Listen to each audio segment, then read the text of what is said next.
right. According to this, we are now running live here. I know there's going to be a little bit of lag here related to the OBS software that we're using to run this Facebook Live event. But we'll give it some time to see if things catch up and allow people in.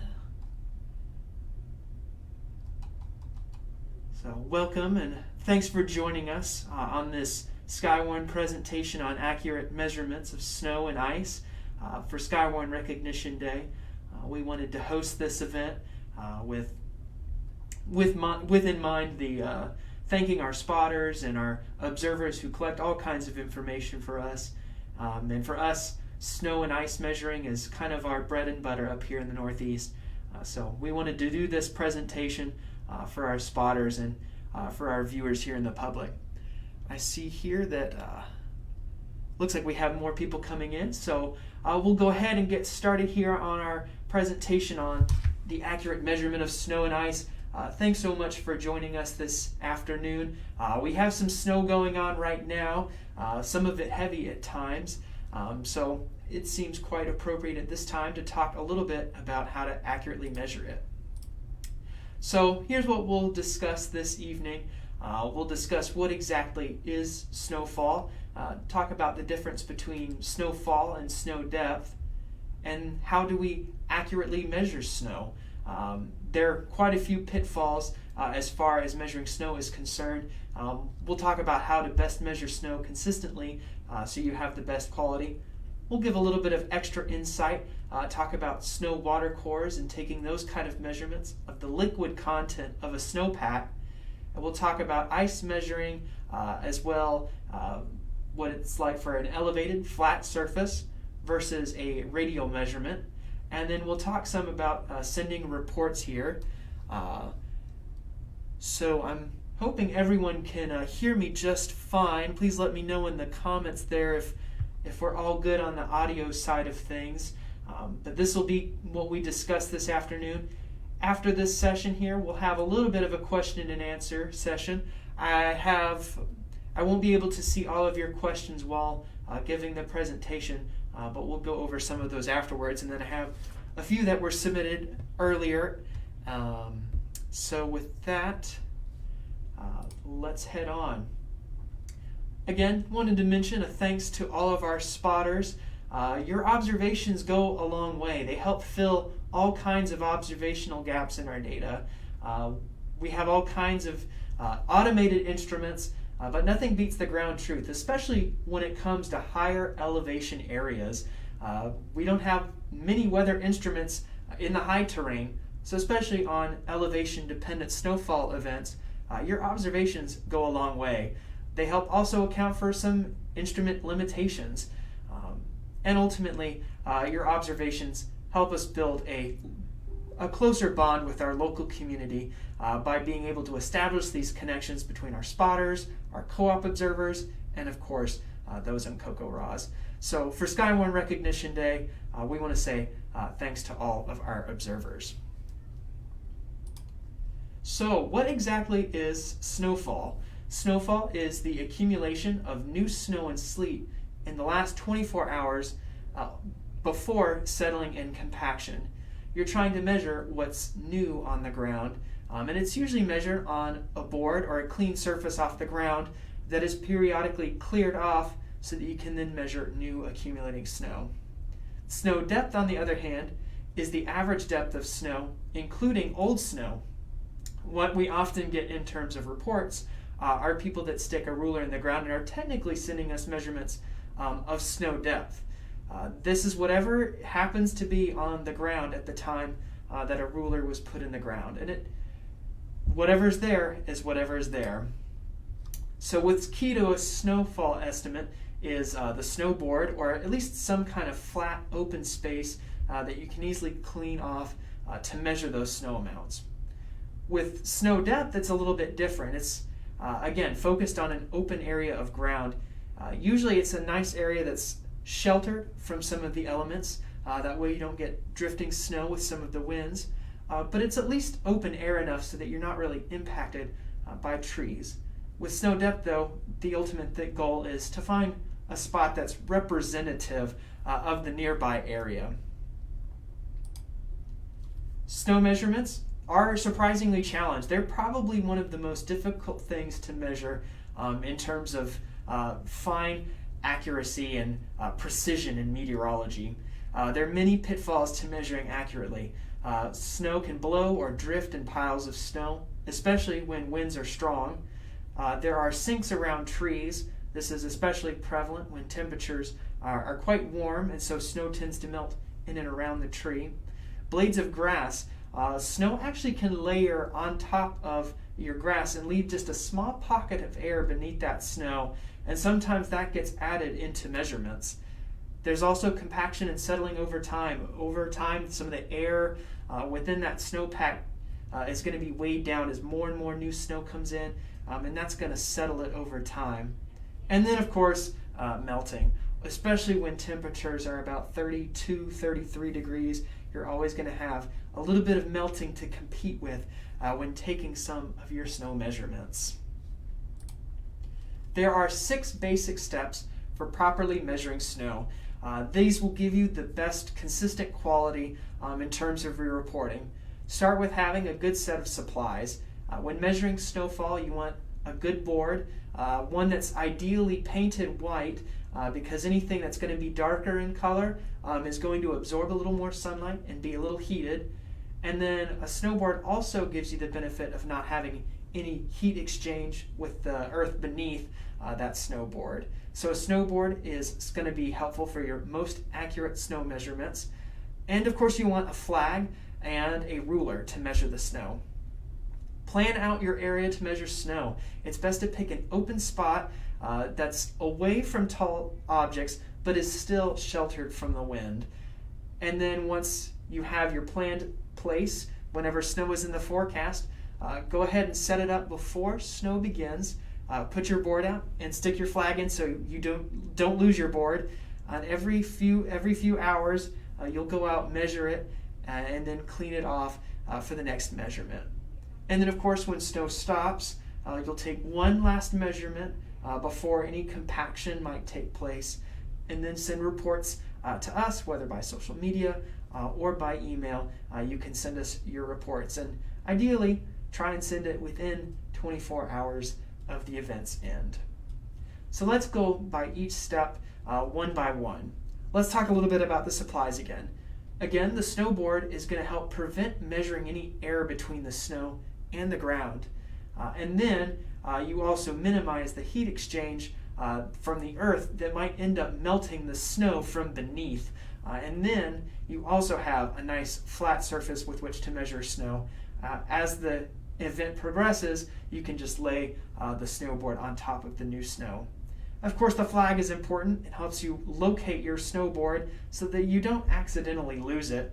I've had that happen before. It's quite sad. And then, of course, the ruler, we measure snowfall to the nearest tenth. And the next stage of planning, make sure you know the best spot to measure snow. Again, you want to avoid trees and buildings to the best of your ability to find a spot where you don't have much in the way of drifting snow. Underneath the tree, measured right here, was just as much as about 3 inches underneath the tree. Step away from the tree and you find amounts closer to 6.5 inches in the middle of the open.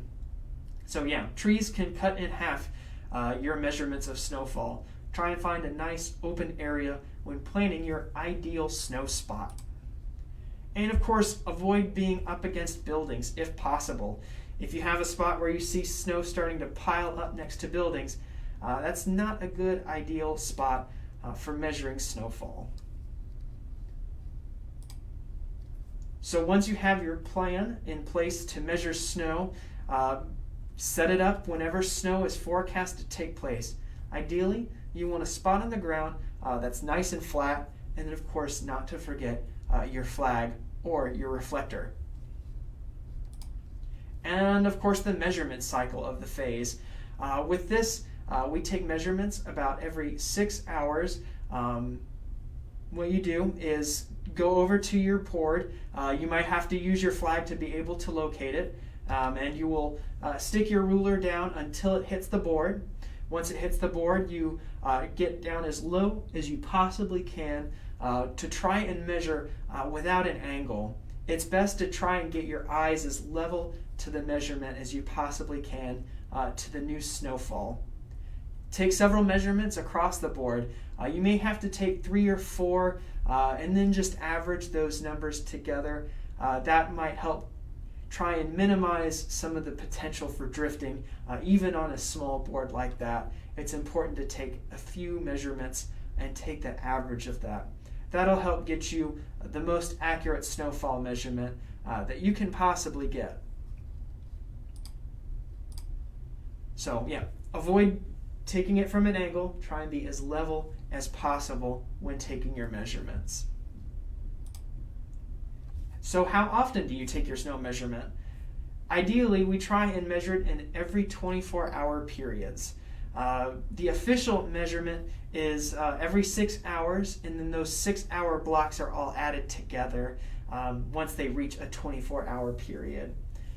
After any measurement that you take with the board, go ahead and clear it off and clean it as best as you possibly can so that you can get it ready for the next set of measurements.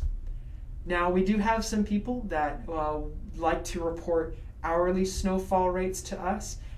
We do appreciate those, especially in instances where snowfall rates may be anywhere between 2 and 3 inches per hour. In those instances, though, you don't want to clean off your board. The result can end up causing artificially high snowfall readings if snow is measured at every hour. And then finally, take one last measurement when snow stops and try and get it as soon as possible. Understand sometimes that might not be possible, but all kinds of processes are happening with the snow, whether that be sublimation, where the snow directly goes back towards water vapor into the atmosphere, melting, or any kind of settling that as the air kind of gets squeezed in the snowpack is going to result in a different reading if you happen to take it at a different time to when your snow event ends. So if snow ends at 1 p.m., you may find 2.4 inches. However, if you were to then measure the snow at 7 a.m. the next day, you might find that it's compacted and settled down to just 1.2 inches. So once snow stops, take that opportunity to measure snow. And then, of course, finally, once you have all of your snow totals added together, send us your report and try and send it in as timely a fashion as you possibly can. At some point, we stop collecting reports. Usually that's after we've made at least 2 or 3 maps. We try and get everything finalized at least within 24 hours of the event's occurrence. Now, we do have many co-op and CocoRa's sites that submit information around 9 or 10 a.m. So oftentimes, getting that information in before noon the day after an event is often the best time. So don't miss the deadline when it comes to snow, and we apologize on those instances where we might not see your report before we send the last maps out. We've talked a little bit about measuring snowfall being what's generally within a 24-hour period. Let's talk snow depth. Snow depth is much more steady. It's taken on a daily basis of what's already on the ground at that time. So ideally, you still want to try and find a relatively open spot that's sheltered from the winds. And that's not going to be possible on every occasion. For instance, the snow stake that we have on Mount Mansfield is attached to a tree. And the reason for that being that just makes it easy to stand up and have our cameras observing where that is in a nice even space. But generally, the ultimate goal with measuring snow depth is to find a spot that represents the general vicinity quite well. So try and find a spot where matches the snow depth of some of the surrounding area. It may take a few times to find just the right spot, but when it does, just set that snow stake down and observe the snow depth from day to day as the year progresses. Now, things can get tricky, especially once you start having some patches of open ground. You might have some spots that have 2 inches where other spots may be almost clear. When you have these kind of instances take place, especially towards the end of the season, it's best to take an average of those measurements. So if you have one spot with 2 inches of snow depth and the other half is open, then it's best to report 1 inch of snow depth. If the ground is mostly open, it's best to report a trace of snowfall. And snow cores. This is really important to us, especially and the hydrological community at large, to understand how much snowpack, how much water is actually in that snowpack. Sometimes you might see those of us here at the National Weather Service in Burlington going out and measuring snow cores at a variety of locations, or you might see other researchers. I know that Northern Vermont University in Linden, several of their students also take snow measurements and snow cores, as well as several co-op sites as well take these measurements. And it's important because once we get to the springtime, it's really nice for us to know how much water is melting and heading off into our rivers and streams so that we can get an estimation of the potential severity of spring flooding. So snow cores are something that's really nice to do, but they also come with their own challenges. It's different between when snow is light and new and when snow has had the opportunity to thaw and refreeze and having layers of ice in between. Here's some of the best practices in terms of measuring snow cores. When it's new and light, it's best to have a snow swatter or some kind of spatula that you can slide underneath your tube that you're measuring your snow core in, and slide it underneath, lift, and then flip it over so that way you can try and maintain as much of the snow in your core sample as possible. When things are a little bit wet and your snowpack is deep and compacted, it's a little bit easier for you to just simply push it down, twist and turn your tube, and then just to pull it out in one piece. It's a little bit easier once you get a little bit later in the season. Of course, sometimes you can also run into a thin layer of ice between that makes it almost difficult to get any snow that might be below a layer of ice. Not many of our observers measure snow cores, but if you're ever interested in giving it a test, see what you do. Sometimes though, snow is going to be very deep. Sometimes it will be, especially in the mountain areas, your snow depths are going to exceed 8 feet in spots. Measure whatever you're most comfortable with in terms of snow. Keep your safety first in mind, especially when dealing with snow that's taller than you. So what do you do with that snow core once you've taken that sample from the ground? Well, you are going to have to melt that snow and measure its actual liquid content. Now, if you're not feeling quite patient for that snow to melt, you can measure out some hot water. Make sure you know how much hot water you're pouring in, and then put it in with that snow core that you've just taken to help it melt a little bit faster. And then make sure once you have your liquid amount to subtract however much hot water you poured in, and that way you can get an accurate estimate of the reading of your liquid equivalent in your snowpack. Some snowpacks are going to be very dense, especially once you've had several thaws and refreezes. They can be quite complex how these layers all work out.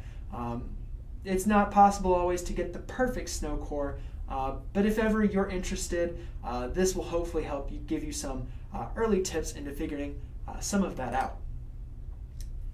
So those are the basics of measuring snow at snow depth and taking a snow core if you feel so inclined. Let's talk a little bit about accurately measuring ice. You may hear us refer to ice measurements in 2 different ways. We might discuss elevated flat ice or radial ice.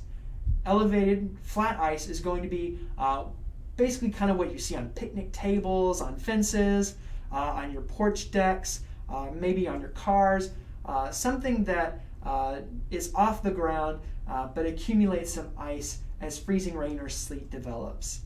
How much is measured is simply a matter of just sticking a ruler on that elevated flat surface. And this is the official National Weather Service observation. Automated surface observation stations have a little plate that help to measure freezing rain accumulations. And so that is the information we report, and specifically that is the information that we forecast. On the other hand, radial ice is going to be how much accretes on a cylindrical surface. So think things like trees, their branches, and power lines. As a result, the measurement of radial ice is most useful for utilities, but it's not going to be one-to-one with a flat ice measurement. So with that, let's take a quick moment to discuss how to measure flat versus radial ice and their rough conversion factor, so you can kind of go between those two measurements. So again, a flat ice measurement, stick your ruler against a flat elevated surface, and that's your measurement. There's no need to make any adjustment, and then that's the report that you would send to us. If you're taking a radial ice measurement, it's best to try and get as much of an accurate measurement by subtracting the branch width out of your ice measurement. So you'll take the measurement, one on the left side of the branch, another on the right side of the branch, and then you average those two numbers together, and that gives you your radial ice measurement. So when dealing with radial ice measurements, they're roughly 39% almost of what a flat ice amount is. So to convert radial ice into flat ice, you would multiply by 2.5 of whatever your measurement is to get an estimate of the elevated flat ice. So from this measurement on this branch here, which measures 3/10 of ice accretion, you would take that number, multiply by 2.5, and the equivalent of the elevated flat ice would be about 7/10 of accumulation. And so if you wanted to do it the other way, if you wanted to go from flat ice to radial ice, simply do the opposite with your flat ice measurement. So for instance, this measurement of 0.5 would instead be divided by 2.5, and that would give you roughly, I think, about 12/10 on the top of my head with a round of 0.5, so 0.125. So that is how you measure flat versus radial ice and how to convert the two if you ever feel so desired. When sending ice measurements, it's important to send us your photos. Any doubts that you might have in the ice estimation, we can go through and calculate that ourselves, especially if you send us a photo with the ruler or any kind of measuring stick right next to that ice. So sending us your photos is definitely the best way to be able to consistently report ice to us here at the National Weather Service. As with snow, you want to try and get as level to the surface as possible. Try and avoid measuring at an angle if you can, so that you can read what your ice measurement is. Once you're ready, once you have all of your information together, whether that be all of your snow measurements together, whatever snow depth you have, or if you've happened to measure any snow cores, to submit your reports to the National Weather Service in Burlington, it's important to have planned what you'd like to send to us, have it all kind of ready when you report, so that we can efficiently get some of that information in. Be as specific as possible. You don't have to give us your exact address or anything like that, but things like the nearest intersection, the nearest landmark, or latitude, longitude point can help us really pinpoint where those observations are taking place. And of course, if you are part of our spotter network, unfortunately we don't know everyone in our spotter network. We have the lists available though, so always tell us who you are, and then we can see, oh yes, they are part of our spotter network, and we can put you where we have you assigned in our spotter network. With that, we may always ask for clarifying questions, or we may ask for photos if you have them available. Have information like that on hand, just in case we ask a few questions to get a better idea of what it is you're reporting. You can also submit reports to us on the web. We have a web form that anyone can submit at weather.gov/btv/storm report, where you can fill in some of your observer information and then relay some of your measurements to us there. You can also call us on the phone anytime at 802-862-2475 and hit the star key to get to us here in operations. Otherwise, you'll get to our phone tree.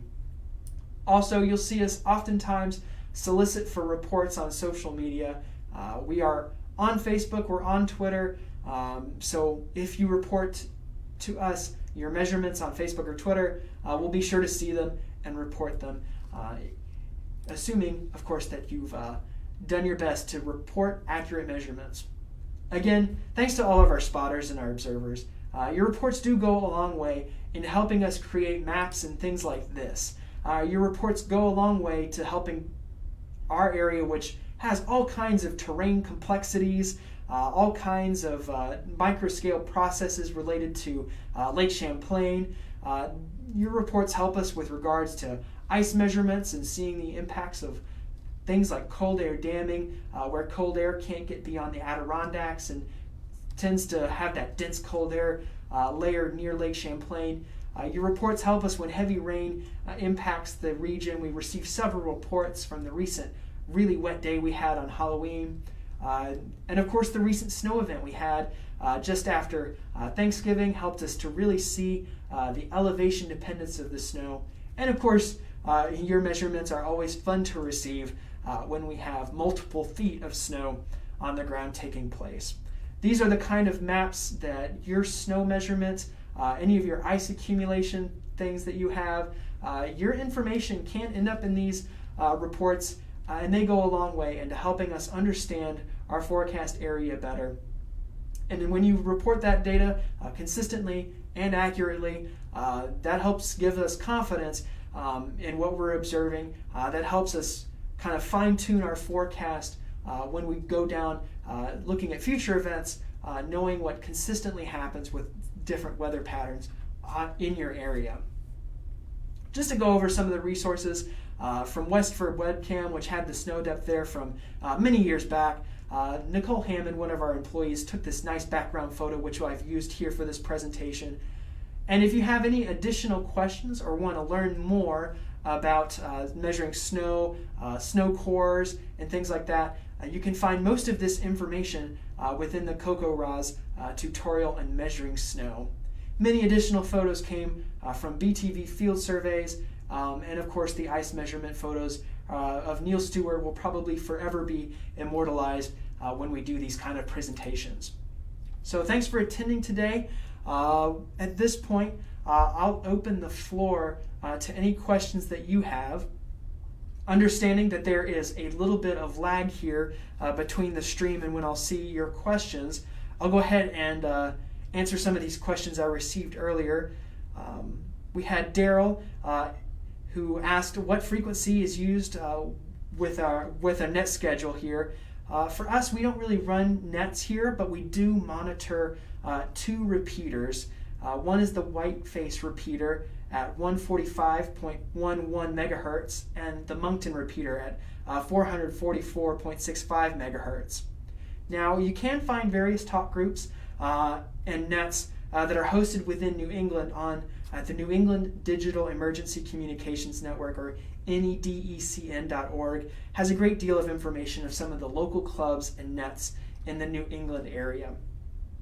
We also had a question asking where our office is located. We're located within the Burlington Airport. We're here on the second floor of the building, and we're one of the few National Weather Service offices that are located in an airport.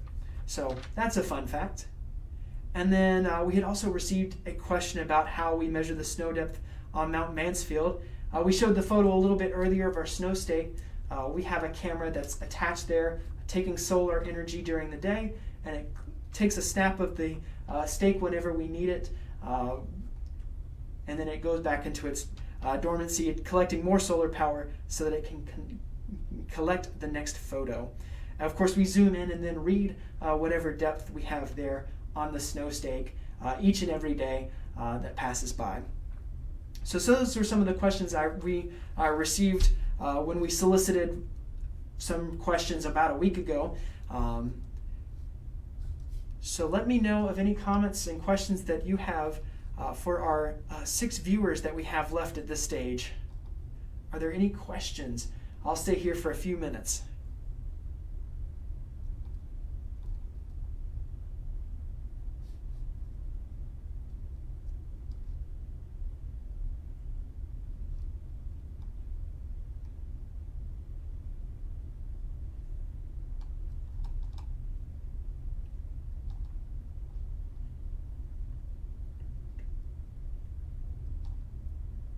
And these can be any questions. They don't have to necessarily be about accurately measuring snow or ice. If there are any questions you have about what the National Weather Service is, what exactly we do, why we aren't always on TV, what kind of things do we do aside from just weather forecasting, if those are some questions that you have, then let us know.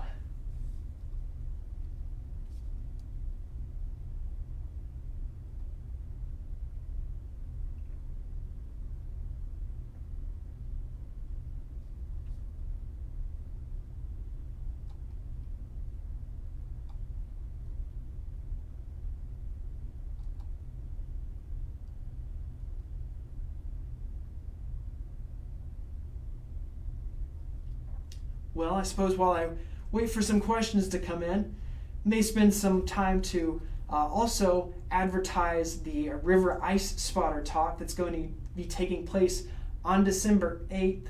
That presentation is going to be how to spot river ice formation. With that is primarily focused on understanding when ice jams will take place. Sometimes we don't hear about ice jam formations until quite late in its actual formation time. Having a river ice spotter consistently observing the rivers, taking photos of the rivers, and relaying that kind of information to us can help us forecast some of the potential ice jam impacts as some of that ice starts to break up and melt during the springtime. In addition to advertising for that event, I might go ahead and also mention a little bit of the forecast details we have running up here. We do have some snow showers that are ongoing right now. Those will begin to diminish later this evening. If you do happen to have any measurements, feel free to take some of what you've learned here today and send us some of your reports of some of the snow that you've measured with these snow showers. Some of these snow showers have been heavy at times, so sometimes you can have some of those changing conditions on the roads. Always try and be safe and try and make sure you don't risk injury or anything for yourself when measuring snow for us or anything like that. Do what you're able. And then, of course, we're looking at a sharp warm-up on Monday. We'll have a warm front cut across during the overnight hours. And so during the day Monday, we'll start to warm up and start to see our winds pick up as well out of the south to southwest. Some of these winds could be strong, and especially as people are starting to put out their holiday decorations and things like that.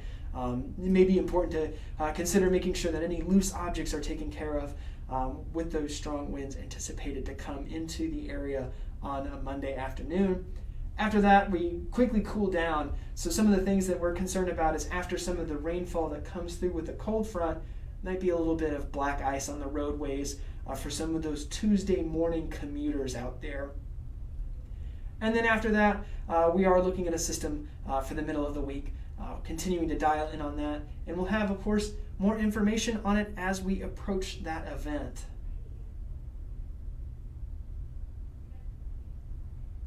All right.